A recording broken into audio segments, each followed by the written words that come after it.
Good evening, everyone. Good afternoon, good morning, wherever you are. My name is Maryam, and I am the host of television. And I always start my show with saying that I bring on the best guests. So today is another best guest. And I'm so excited to have him on. His name is Rasheed Goins, right? Yep. And I want to say to you, welcome. And I want you to introduce yourself because you are an executive with the NAACP in Bergen County? Yes. Okay, so I like having people who are on organizations like that. And the reason why is because I work in the criminal justice system. And I have a lot of brothers, particularly, who have been accused of committing a crime, and they served years for it, only to find out that they were innocent. And I know that the NAACP has been working on things like that. You know, so welcome. Thank and introduce yourself to the audience. Well, again, my name is Rasheed Goins. I am the third vice president of the Bergen County NAACP, that chapter. I also work for Nordstrom, and I run their DIPS program, so Diversity, Equity, Inclusion, and Belonging program there. There where we just try to make everybody feel welcome, belong there, have a sense of we had stigma in Nordstrom for a while that they didn't hire certain people of our caliber. What is our caliber you're talking about? More Our like, color? Yes, black. Okay. Black people, minorities in general. Okay.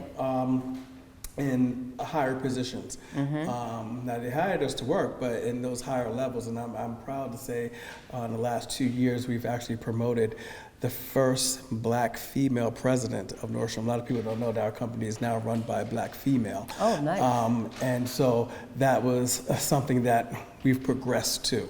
Okay. She's right up there with the Nordstrom brothers and making decisions that affect us daily in our work. Oh, nice. So, you know, it's something that we, progression is a good thing.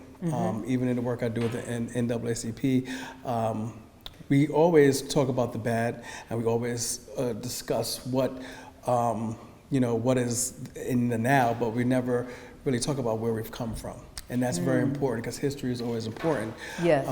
To see the trajectory, to see where we've been and where we are now, to see how we've improved, how much have we improved. And when you look at those and you kind of distinguish between the two, you can actually see the progression, have a little bit more of appreciation for those who, beat the ground to get there, Okay.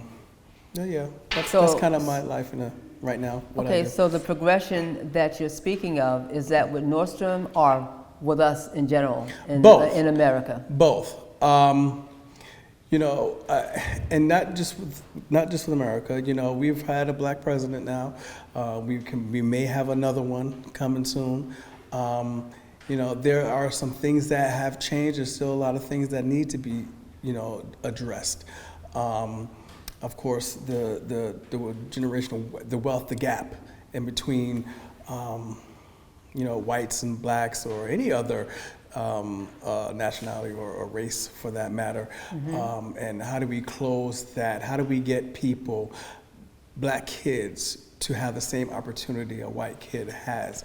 We're getting better at that. But from the jump, we're getting better than where we were. Really? From the jump, though, we're getting better than where we are because there are a lot more, and I say that saying there's a lot more black ownership than it was prior. I know some people kind of refute that and say that maybe we had more black ownership in the past. But if you look at where we are right now, and I like to pride myself on having like this balance between the old folk, or older, more mature, and the young folk, right? So I'm like right in between. I kind of can bridge the gap a little bit. And a lot of young folk will tell you, and when they are more eager to and this is not necessarily a good thing, but more eager to open up a business, be an entrepreneur, do things and make their own money, as opposed to going to work for somebody. That mentality has changed, but that mentality has come from that progression that I'm talking about, Okay. in terms of being an entrepreneur as well as going to somebody's job and working and having that 9 to 5 and then working all these years just to really have nothing and die and still left with nothing, So kids nowadays, through social media, through all of these things that they have at their fingertips, have found outlets and different ways to generate capital for them, maybe and most likely even better than what a job will ever provide for them. So that's what I mean about more entrepreneurship. Not necessarily what we would necessarily say like owning a business or Fortune 500, but if you're able to provide for your family and still have some, then to me that is progression. And so Okay. in that aspect of it, Okay. just in that aspect of it, because there's still a lot of stuff that we have a long way to go to And, improve on. Yes, and I think we have a long way to go in the educational system. Because here in New Jersey, we have it mandated that all children are supposed to be taught Black history. That's not happening. Yeah. And then you have in America, especially down in Florida, they are removing history, from the curriculum. And that's something that we have to continue to fight for, because they're trying to remove our history. And we cannot allow that to happen. So my outlook on that is, first of all, when we say Black history, we remove it from being what it really is, because I believe in this country, it's American history. It's all history. This country would not be able to thrive and be the country it is today without Black folks. Right? Absolutely. And so, with that being said, yes, you are correct. There are people who are trying to take certain things out of curriculum to try to sugarcoat some things that have happened in the past, Exactly. that our people have went through. That's right. And so, yes, it makes it seem like it's kind of like, what did he say? Especially in Florida, it's like the governor of Florida, Ron DeSantis, said that we benefited from slavery, right? Yes, they did. Okay. America benefited from slavery. Benefited from it. Yes. We didn't benefit from Right. slavery, No. right? But so the teaching, I understand it, but I also think that it's not just the educational system, right? When you look at, let's just say Jews. Let's look at the Jews, right? Everything in their culture and everything is embedded in their whole life, right? Everything they do, right? From going to church or synagogue, or going to play basketball or going to anything that you do is all centered around their culture. Right. The problem that we have here is that, forget about school, take out school for a second.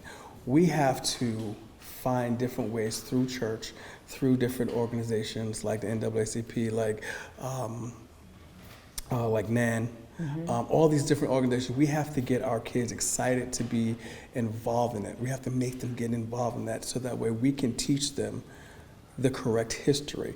We have to be able to combat that, because they're not going to stop, right? They're not going to stop trying to, I guess, put turn a blind eye to what the truth really is, right? They're going to continue to hide the history, the truth of the history. So in order to combat that, we as community leaders, church leaders, organization leaders, anything that's outside of the school, we have got to instill that in a strategic way in our kids. We have to do better in educating our kids and making sure that they understand their history and culture.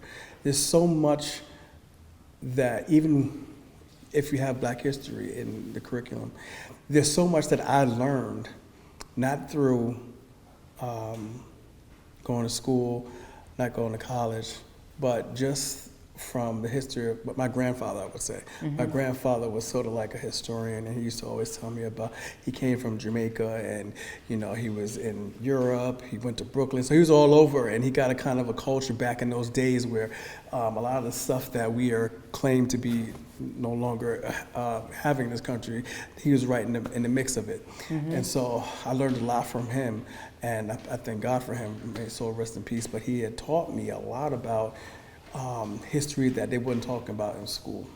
What it really was like, and some of the things that he even had to endure trying to get to this country, and bringing his family over from Jamaica into this country. So we have to do a lot better in educating our kids on what the real is. Yes.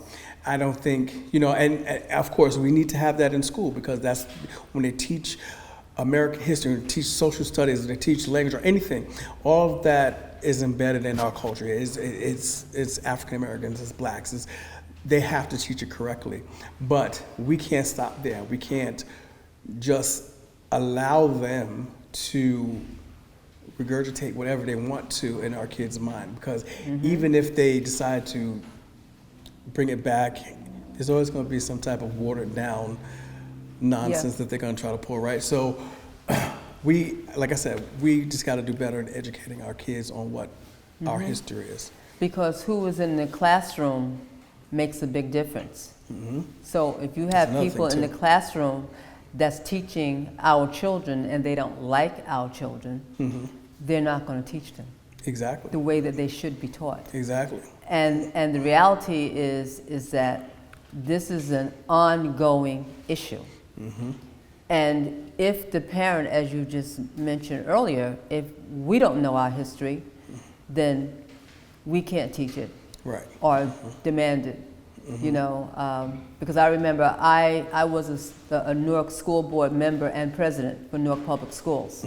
And one of the things that we fought for was to get our history back into the curriculum.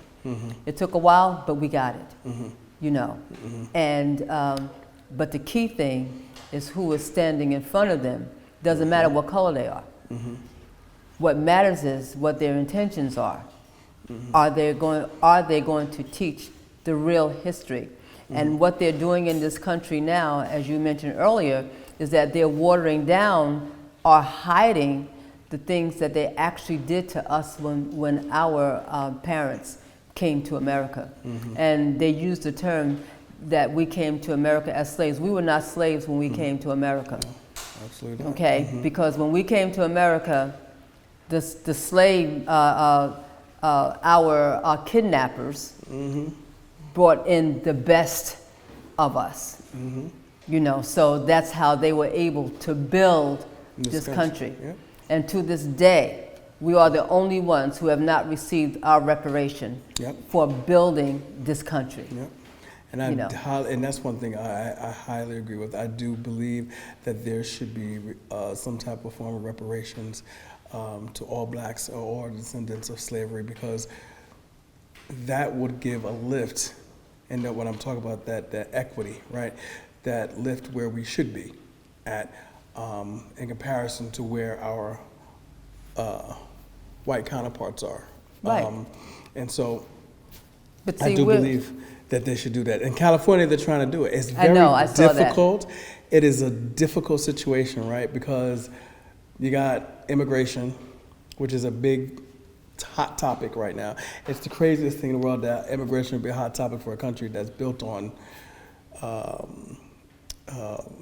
diverse group of people, right? That came here from wherever they came from, but to want to now limit, and I get it. I understand that you can't have everybody come here, right? Because then what will you have here, right? There'd be just overpopulation, it'd be chaos, and I understand that. But there's a way to do things, and I believe that specifically for like immigration, that we got to do better. We got to treat people humanely, But we also Absolutely. got to be a country of laws, right? We got to make sure that people are doing what they actually need to do to get here, and we also have to vet people. We have to vet people, make sure that they're not coming here for the wrong reasons. Oh, Things, absolutely. those little things are easy to do. We can't call somebody because they're coming from a certain country. I just throw it out there, like Haiti or anything, or Mexico or wherever the case they're coming from, and say, oh yeah, he's coming here and he's going to be a thug. He's going to come here and bring drugs. You can't tell that, because generally speaking, if I and I put myself in their shoes, if I'm coming from a different country and I'm making that track and I'm going to risk my life to do it, 9 times out of 10, I think people are looking for a better way of life, quality of life. Not necessarily always to do things illegally, but again, we got to find out. We got to figure out a good fine line between doing that, because again, we also don't want to take from the resources of our country, and that's another part of it too. Because sometimes I'm kind of like, I'm like on the border with immigration, because I want people to be able to get in this country legally, but I don't want it to where it's a hindrance to the people who are already here. And what I mean by that is, and I want to say it like, because people have these quotas of taking black jobs and doing all this stuff. It has nothing to do with that. It has something to do with. But that has been happening. It has been happening. If first of all, the verbiage to me doesn't sound right, because what is a black job, right? I'm not talking about black job. I'm just talking about coming in here. Job. Yeah, I've seen that. Yes. Yeah, so I don't want for the person who was born here to have to compete with somebody who's not born here, and they get first dibs off of whatever job or whatever service that they are looking for, right? We don't want that. I want people who actually are born here to benefit from all the services of this country. And I think that the monies that go into certain things need to be reallocated. It has to be reallocated so that those people who we are talking about that live here or born here can benefit more. We have to reallocate resources from that and from immigration to these communities in need and help. Now, they're not going to do that because for a couple of reasons. One is because the government thrives on, quite frankly, how do I say this without being too political? They thrive off when things are not going well in certain communities, right? It is a business for them for things not to go well. Because if everything was going well, everybody had health care, everybody had a job, and everything was going well, it'd be... Well, yeah, but you have to remember, this country was built on crime. Mm-hmm. It was founded Slavery was by crime. criminals. Yeah, but to get back to what you were speaking of as far as being fair, this is not a fair country. No. Okay, No. so they can find money to pay everybody and send money to all these countries all over the world, but they can't find the money to give to the descendants of slaves. Yeah, which is crazy in itself. Because they don't want to. That's the bottom line. Because if they wanted to, they would be able to find it, as they've done for other nationalities. Of course. It's all about, when they give this money, they don't give money. A lot of people don't understand, they're giving money to this country. And that. There's a reason behind giving money. There's a reason. There's something that the United States is getting, or this country is getting, and giving money, and giving arms to a country, and giving whatever other countries may need. The United States is getting something out of that. And that's the things that they really don't talk about. Well, where's the quid pro quo? What's, why, what is that? They don't talk about that. They just talk about, we're going to give this country, all these arms, and we're going to give this country $400 billion to defend themselves. Our tax dollars that's going to them. Our tax dollars. Yeah, but there's a reason for it, and we don't know what that is. They will never talk about that. They will only talk about that. what is happening, what they're doing, but not what's in return, why they're really doing it. We got to do better. We got to do better as a country. And I don't know, to be honest with you, the answer would be to A, start off with reparations, and B, to try to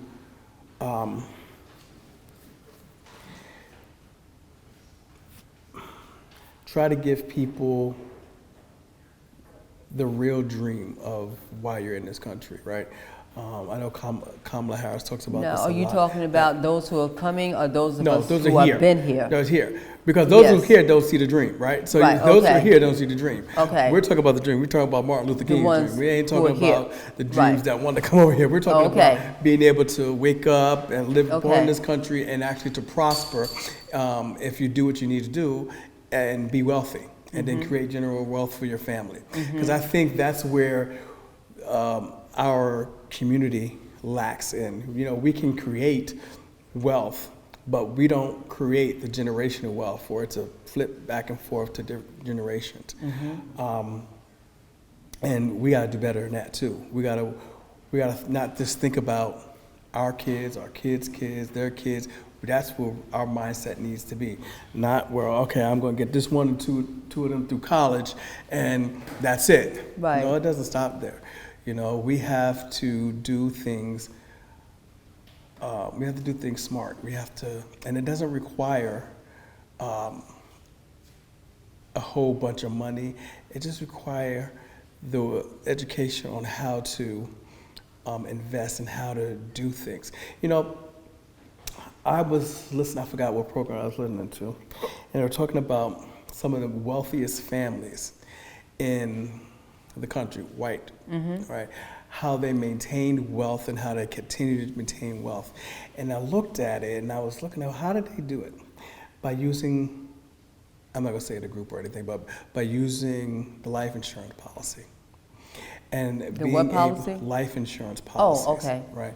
So they were taking life insurance policies, having these big open policies. So when somebody died, they would take that money and they'll flip it over, and then they'll also reinvest in certain things, take loans from that life insurance policy. There are different ways that people have rigged the system for them. And I'm not saying we need to rig the system, I'm just saying we need to be as smart as them to make sure that our families and our families' families are taken care of. And so we have to start doing things, investing. We have to start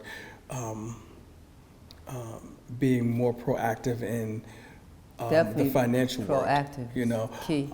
Exactly. So we get up here, and a lot of us, we think about saving money and all that. And I know growing up, my grandfather said, there's one thing I disagree with my grandfather. I'll tell you that right now. He said, you got to put your money in the savings. You got to save up money, this and that. I don't believe in that. I do believe in saving money, but I do believe in having your money work for you. Put it in some type of stocks, put it in some type of investment, so that way you can gain more than you would had you just left it in the savings. Well, or here's the a thing. CD. What you're saying, and I didn't mean to interrupt you. I didn't want to forget the thought, because that is not taught in the schools. Absolutely not. And our children need to be taught. Yep, financial literacy. Yes. Absolutely, and I do agree. Absolutely. Could you imagine if we started with financial literacy in grade school and had our kids trained so when they got out of high school and they went to college, they were already set on a path for success, and they would go through their 4 years of college and wouldn't even be in debt. Do you know how that would be awesome? That would be awesome. But you know what will happen with that? America's going to find a way to get paid. Yeah, they'll figure out another way. They're always going to find a way to get their little exactly. But again, it's always about us being ahead of the game. It's always us being a step ahead of everybody and making sure that our families are taken care of. Yes. That's where it really starts. Making sure that our kids are taken care of, making sure that their kids are taken care of. That's the mindset that we have to be in. We can't just worry about and then we have a lot of people say, hey, well, I did my time and that's it. You know, they got to fend for themselves. We got to stop with the fend for themselves thing, because that's a lot that comes in our community too, where, I got mine, y'all better get yours. You know, we gotta stop that. We are so much powerful when we're together and doing things that people don't realize the type of power that we have. And I think that this is why they have so many groups that try to split us apart, so many things that try to split us apart, because they know if we come together, it's going to be a problem. It's going to be a real problem for not just country, but also the world. Right, so they need to look, they need to go back to our history during the civil rights movement. And what actually happened there, and how so many people came together. Because I grew up, you know, seeing that, and I'm thinking about two institutions that's all about making the money, and one is the educational system, and the other is the criminal justice system. Because as long as they keep imprisoning, you know, our brothers particularly, they're going to keep on making money. Because the bottom line is about making the money. And so there's this thing about preventing education through the prison pipeline. Pipeline. You know, because when I worked inside the system, many of the brothers that I worked with did not have a high school diploma. Or they either dropped out or they were pushed out by the system. And it was done on purpose. You know, and that is still happening today. And today I work with brothers, particularly brothers who have been incarcerated for more than 30 years coming home. And as opposed to them preparing them to re-enter back in society, the bottom line is that they are being prepared to go back into the system because of how the system is set up. And it's all about making the money. It's always about the money. I'll leave you with this, though. We gotta go. I'll leave you with this. As a group, we have really just, as a people, we really have to defend and be together. There's a reason why people want to stop us from voting. We have to vote. Everybody should start. What I'm saying, they're trying to roll back voting rights, right? There's a reason for that. Oh, absolutely. There's a reason why some political parties want to eliminate the education system. They want to eliminate the Department of Education. Why? There's always a reason behind certain things. You would think, well, why would somebody want to eliminate the Department of Education? But if you're actually listening and looking, you'll understand why. To build up the prison system. Exactly. That's my opinion. Build up the prison system, but also to not to have to be forced to educate the way they should be, the way they need to be educated. And if they don't educate, they incarcerate. There you go. So it's all one thing, and I just think, you know, we got to open our eyes, especially with this election. I don't like to tell people who or why they should vote, but you should be registered to vote. There's too many people that died, especially black people. That's right.